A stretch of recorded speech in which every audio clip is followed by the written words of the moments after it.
அதுக்கு தான் சந்தோஷம். ஆண்டவர் சொல்லுகிறார், நான் கொடுக்கிற சந்தோஷம் எப்படிப்பட்டது?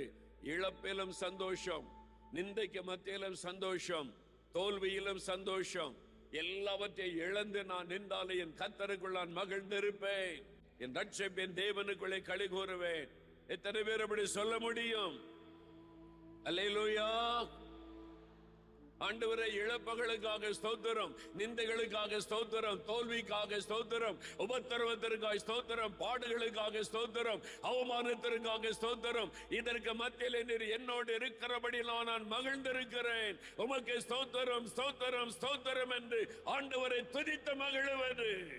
இது சாதாரணமா எல்லாருக்குள்ள வர முடியாது.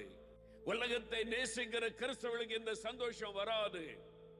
இயேசுவை மட்டும் நேசிக்கிறவர்களுக்கு தான் இந்த சந்தோஷம் வரும். வேறு உலக காரியத்திற்காக ஆண்டவரை தேடுகிறவர்களுக்கு இந்த சந்தோஷம் வராது. இயேசுவுக்காகவே இயேசுவை தேடுகிறவர்கள், எனக்காக மரித்தவர், எனக்காக ரத்த சிந்தினவர், எனக்காக தன்னை பலியாய் கொடுத்தவர், அவருக்காக அவர் மேல நான் அன்பு வைத்து அவருக்குள்ளே களி கூறுகிறேன். அவருக்காகவே அவரை நேசிக்கிறவர்கள், உலக ஆசீர்வாதத்துக்காக அல்ல, சுகத்துக்காக அல்ல, எக்ஸாமிலே மார்க் கொடுப்பார் என்பதற்கு அல்ல. என்ன நடந்தாலும் என் ரட்சிப்பின் தேவனுக்குள்ளே களி கூறுவேன். எல்லாத்தையும் நான் இழந்தாலும் என் ரட்சகருக்குள் நான் மகிழ்ந்திருப்பேன். அப்ப இழப்பிலும் தேவனுக்குள்ளே மகிழ்ந்திருப்பது, அதான் ஆண்டவர் கொடுக்கிற ஒரு பெரிய சந்தோஷம்.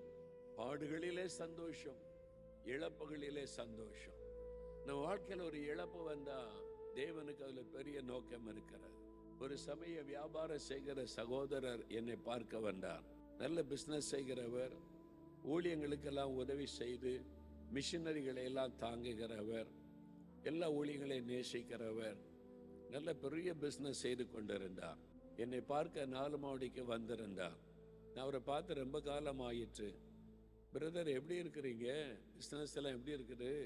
நல்லா இருக்கீங்களான்னு விசாரித்தேன். நான் நல்லா இருக்கேன் பிரதர், ஆனா பிசினஸ் தான் எல்லாம் போயிட்டுனார். என்ன சொல்றீங்கன்னு கேட்டேன். இப்போ ஒன்றும் இல்லை, நோ பிஸ்னஸ். என்ன சொல்றீங்க? இவ்வளோ பெரிய பிஸ்னஸ் நடத்தினீங்க, எவ்வளோ மிஷினரி ஸ்தாபனங்களுக்கெல்லாம் உதவி செய்தீங்க, என்ன ஆச்சுன்னு கேட்டேன். எல்லாம் நஷ்டமாகி இப்போ எல்லாமே இழந்து ஒன்றுமே இல்லை, நோ பிஸ்னஸ், நோ இன்கம், ஒன்றுமே இல்லாமல் இருக்கிறேன்.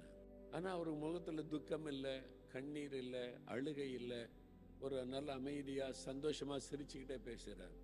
எல்லாத்தையும் இழந்துட்டேன்றீங்க, எப்படி இருக்கேங்க பிரதர்னு? சந்தோஷமாக இருக்கேன் பிரதர், இப்போ நான் ரொம்ப சந்தோஷமாக இருக்கேன். எனக்கு ஆச்சரியம். நான் கேட்டேன், இழந்து போனால் அழுவாங்க,